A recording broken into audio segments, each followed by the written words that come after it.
De Fé, com Poliana Amaro.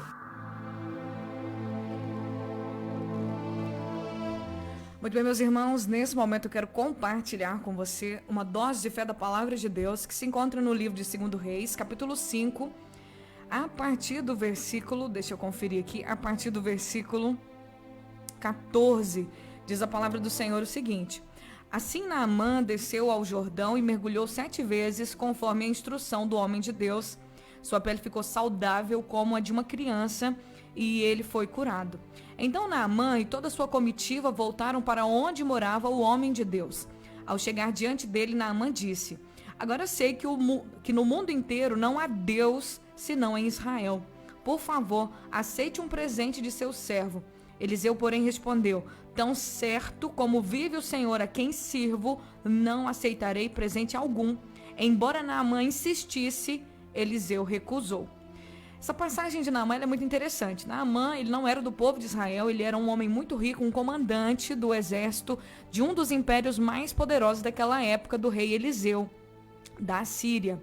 E Naamã, apesar de todas as suas vitórias, de ser um homem que era muito amigo do rei, do seu rei sírio, ele era leproso, e a lepra era uma doença mortal e contagiosa naquele tempo. Era uma doença que não tinha cura, era uma doença degenerativa, que a pessoa ia se consumindo, e quanto mais passava o tempo, mais ela ficava ruim, o corpo dela se definhorava, cheio de feridas, e começava até a cair pedaços. Um estágio avançado da lepra é que a pessoa ela perdia pedaços do corpo, pedaços dos dedos, pedaços da boca, do nariz, da orelha, e nisso ela ia se definhando até morrer.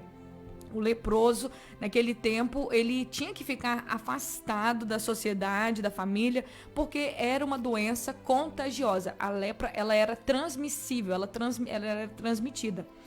E Naamã, apesar de todas as suas vitórias, apesar de todas as suas conquistas, ele estava leproso, e por causa de uma menina israelita que estava na casa dele, era serva da sua esposa, ele ficou sabendo que em Israel havia um profeta, uma esperança, havia um profeta que poderia curá-lo da lepra. A menina afirmou: se ele for em Israel e estiver diante do homem de Deus que está lá, ele vai ser curado. E com isso, Naamã ele foi ao rei, pediu ao rei, né, comentou com o rei sobre isso, e o rei falou: então eu vai para Israel, se lá tem uma chance para você ser curado dessa doença, porque você é uma doença que não tem cura, então você vai para Israel, eu vou mandar cartas para o rei.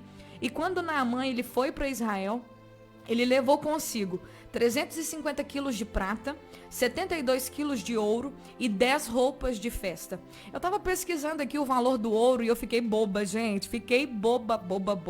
1 quilo de prata hoje equivale a R$4.094. 1 quilo de ouro hoje equivale aí a aproximadamente R$300.000. 1 quilo de ouro. E aí eu fui fazer a conta. Quanto que Naamã levou para Israel para que ele fosse curado, e a intenção dele era pagar pelo milagre, né? Era pagar pelas despesas do milagre. Ele levou ali 72 quilos de ouro, que equivalem a 26.600.000 hoje. Os 72 quilos de ouro que ele levou equivalia a esse valor, 26.600.000. E os 350 quilos de prata equivale a 1 milhão, mais de 1.400.000 reais. Então, e fora as roupas de festa, que eu não achei aqui uma forma de mensurar o preço dela, mas com certeza era bem caro. Então eu somei junto com as roupas aqui, mais ou menos, Naamã levou 300 milhões para Israel. E o intuito dele era ser curado. Quanto que vale uma vida? Se você está com uma doença mortal e você sabe que vai morrer, e se você tem recursos, quanto que você pagaria? O que você daria para ser curado, para não morrer? Obviamente você me responderia: eu daria qualquer coisa, eu daria tudo para mim não morrer. Então eu acho que Naamã estava na cabeça dele, ele estava com isso: eu preciso ser curado dessa doença, e eu vou dar tudo que eu tiver, tudo que eu precisar dar. 30 milhões é muita coisa, é muito dinheiro. E ele levou, e chegando lá em Israel, a carta foi direcionada para o rei. O rei de Israel falou: mas eu não curo ninguém. Só que não era, Naamã não sabia o nome do profeta, ele não sabia quem ele deveria procurar. Por isso que ele foi ao rei. Uma comitiva de um país entra dentro do país, tem que ir no rei do país, né? E quando o profeta Eliseu ficou sabendo que Naamã, o sírio, tinha ido lá para ser curado, o profeta Eliseu disse para o rei de Israel: olha, não precisa ficar apavorado, ficar achando que eles estão querendo motivo de guerra, não. Esse homem está desesperado, é porque ele precisa de uma cura. Pode mandar ele vir para mim, porque ele vai saber que existe profeta de Deus em Israel. E quando Naamã chegou lá para Eliseu, aí acontece que depois você vai ler a história. Eu não vou pegar aqui dentro dessa história, o capítulo 5 de 2 Reis, eu convido você a ler na sua casa, quando você puder. E aí diz a palavra de Deus que o profeta só disse para ele, o profeta nem encontrou o Naamã na cara. Ele mandou um recado para Naamã: se lave no Rio Jordão 7 vezes. E quando Naamã se lavou no Rio Jordão 7 vezes, depois de muita dificuldade, porque ele não queria se lavar ali no rio, ele achou que ele seria recebido como ele era, um homem acostumado a receber honrarias e uma pessoa que estava acostumada a ser bem recebido. E ele não foi bem recebido pelo Eliseu. O Eliseu só disse para ele: vai lá e toma um banho, mergulha 7 vezes no Rio Jordão. E o Rio Jordão não era o melhor rio que existia naquele lugar. Mas Naamã foi, ele obedeceu a palavra porque ele estava disposto a fazer o que fosse para que ele fosse curado. Ele encontrou uma esperança ali e ele foi atrás dessa esperança. E ele foi curado. Na 7º mergulho, ele saiu como uma pele nova, como se fosse uma pele de bebê macia, lisinha. E ele ficou muito agradecido e voltou lá na casa do Eliseu. E diz para o profeta Eliseu: aqui, eu trouxe presente para você. Eu trouxe isso tudo aqui para você. Eu trouxe 300 milhões para você e eu quero te dar esse presente. E o Eliseu recusou. O Naamã insistiu e o Eliseu recusou. O Eliseu não aceitou. E o Naamã foi embora. Só que o Eliseu tinha um servo chamado Geazi. E aí o que acontece? O Geazi foi atrás do Naamã depois e falou: ó, Naamã, meu servo, meu senhor, ele se arrependeu, ele chegou 2 profetas na casa dele lá, aí ele pediu para mim pegar 35 quilos de prata com você e tal. Aí o Naamã desceu da carruagem e falou que não, pode levar, aqui eu vou te dar 70 quilos de prata e 2 mudas de roupa. Eu somei aqui mais ou menos, deu 300 mil reais. E o Geazi levou aqueles presentes escondeu do Eliseu. Quando ele entrou na casa do Eliseu, o Eliseu falou: Geazi, aonde você estava? E aí o Geazi falou: não estava em lugar nenhum, não. Aí o Eliseu disse para ele: você não pensa, você não sabe que quando Naamã desceu da carruagem, o meu espírito estava com você? Eu vi tudo, eu vi que você pegou a riqueza dele. Eu vou até ler o versículo, porque as palavras do Eliseu são melhores do que as minhas. Versículo 26. Mas Eliseu lhe disse: você não percebe que eu estava presente em espírito quando Naamã desceu da carruagem para encontrar-se com você? Esta definitivamente não era a ocasião de receber dinheiro e roupas, oliveiras e videiras, ovelhas, gado e servos. Por isso você e seus descendentes sofrerão da lepra de Naamã para sempre. Quando Geazi saiu dali, seu corpo estava coberto de lepra e sua pele estava branca como a neve. É interessante essa palavra aqui do Eliseu. Esta definitivamente não era a ocasião de receber presentes. Não era o momento de receber presentes. E é sobre isso que eu quero falar com você, usando essa passagem bíblica. As bênçãos de Deus não podem ser compradas com coisas materiais. As bênçãos de Deus não podem ser recompensadas, adquiridas com presentes, com dinheiro, com casa, com absolutamente nada. Porque a única forma de alcançarmos as bênçãos de Deus é com a nossa fé. É com o nosso coração rendido. Muitas vezes as pessoas estão tão desesperadas por um milagre, estão tão desesperadas por uma bênção, que elas dão dinheiro, elas dão bens materiais, elas acabam entregando para os homens coisas materiais para receber bênçãos espirituais. E isso não pode acontecer. Sabe por quê? Porque Jesus é um sacrifício perfeito. Jesus é um sacrifício perfeito. Quando eu leio essa palavra, eu lembro de o Simão mágico, lá em Atos dos Apóstolos, capítulo 10. Esse homem, capítulo 8, na verdade, ele era um mágico e ele se converteu ao cristianismo, mas de repente ele viu que os apóstolos estavam fazendo milagres e as pessoas recebiam o Espírito Santo quando os apóstolos colocavam a mão sobre as pessoas. E ele chegou para Pedro e disse: Pedro, aqui dinheiro para você me dar esse dom. Eu quero comprar esse dom. Eu te dou dinheiro dinheiro para você também me dar esse poder de pôr as mãos sobre as pessoas. E o Pedro disse para ele, esse dinheiro seja para sua perdição, Simão, porque o dom de Deus, as coisas de Deus não são compradas com dinheiro. Não tem como comprar as coisas de Deus com dinheiro, porque as coisas de Deus já foram conquistadas. A palavra fala que Jesus nos abençoou com toda a sorte de bênçãos. Mas como assim, Poliana, eu posso ofertar? Você pode ofertar. Oferta, dízimo, é tudo uma adoração e tem que ser feito de coração. Mas comprar bênção de Deus com dinheiro, gente, isso não é bíblico. Isso não existe na palavra de Deus. Porque Jesus, ele é o sacrifício perfeito.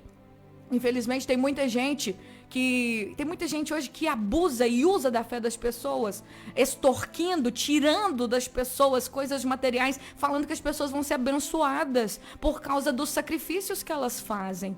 Mas nós já somos abençoados, gente, pela fé, pela oração, por uma vida com Deus. Quando você obedece a palavra de Deus, quando você segue os mandamentos de Deus, todas as ordenanças de Deus, elas têm bênção que acompanham. Todas as bênçãos, todos os mandamentos de Deus já tem bênçãos acompanhando. Quando você obedece os mandamentos, a palavra de Deus, você já é abençoado. Porque para todo mandamento tem bênção.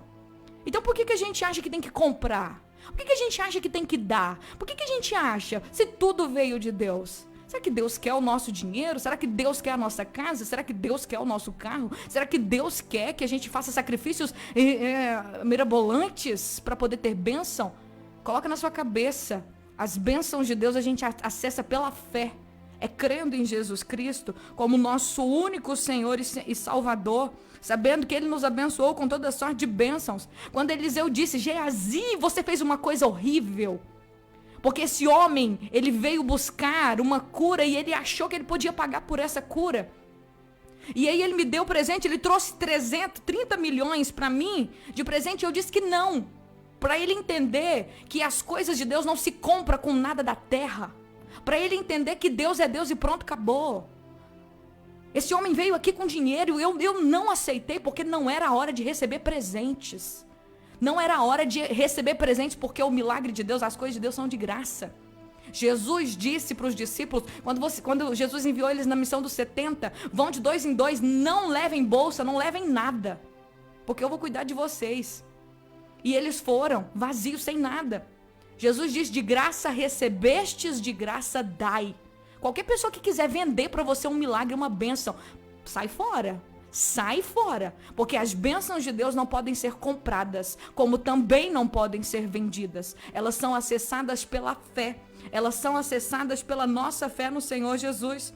Versículo 10 de Hebreus 10 diz, pois a vontade de Deus era que fôssemos santificados pela oferta do corpo de Jesus de uma vez por todas. Versículo 12, nosso sumo sacerdote, porém, ofereceu a si mesmo como único sacrifício pelos pecados, válido para sempre. Então sentou-se no lugar de honra à direita de Deus.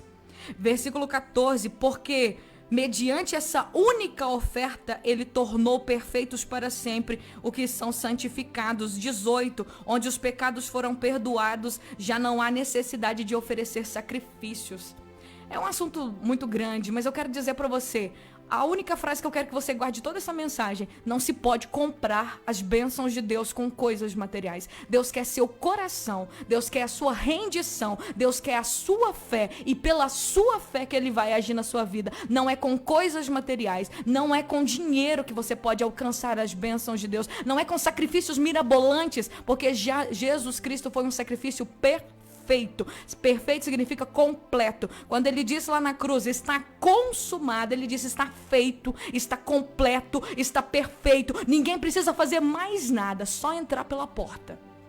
Ah, Poliana, mas a vida com Deus é uma vida de renúncia? Sim, de você mesmo. Você oferece a sua vida, a sua vontade, você dá o seu coração para Ele, você lê a Bíblia, você ora, você busca uma vida de intimidade com Ele e Ele vai direcionar você. O povo perece, gente, porque falta conhecimento. As pessoas perecem hoje na mão de muita gente aí que se diz ser pastor, que se diz ser de Deus. As pessoas perecem porque não conhecem a Bíblia. As pessoas perecem. O evangelho o evangelho assim, o mundo gospel, eu não vou falar o evangelho não, porque o evangelho é perfeito, a palavra de Deus é perfeita, mas Deus, a forma como as pessoas têm usado as escrituras e o nome de Deus para poder satisfazer seus próprios desejos, para poder enriquecer, para poder fazer sua própria vontade, é de se assustar. Mas nós precisamos conhecer a palavra, nos apegar firme ao santo, puro evangelho do Senhor Jesus Cristo, nos agarrar firmemente à verdade de Cristo, para que não sejamos enganados por esses charlatões que estão por aí. Nesse momento vamos orar. Senhor, obrigado pela tua palavra que é viva, eficaz, nada pode contra a verdade, senão pela verdade. Ninguém pode contra a tua palavra. E nós estamos aqui, a minha vida, a minha voz, tudo que o Senhor me deu é para poder proclamar, Senhor, a verdade do evangelho. Num tempo onde muitas pessoas, Senhor, têm sido levadas por mentiras, por falsos ensinos, pelo engano, por muita gente que diz ser do Senhor, mas apenas abusa da fé das pessoas. Deus, ensina teu povo, desperta uma geração que leia a Bíblia, que conheça a tua palavra, uma geração que é apaixonada por conhecer os ensinamentos do Senhor Jesus, que nós possamos, ó Deus, ser uma geração que te conhece, que a terra se encha de gente que conhece a tua palavra, que conhece o Senhor. Tira do nosso coração todo engano, toda mentira. A gente não pode comprar as tuas bênçãos não, Senhor. A gente não podemos comprar nada, porque o preço já foi pago por Jesus ali na cruz. Ele é o sacrifício perfeito. Sangue de touro, sangue de nada que a gente possa produzir, Deus, vai alcançar maiores bênçãos do que a nossa fé e o nosso coração rendido ao Senhor. Eu te peço, abra os nossos olhos, abra os olhos do teu povo e nos faça uma geração, Senhor, que realmente ame e esteja rendida aos teus pés. É o que eu te peço nessa hora e desde já te agradeço.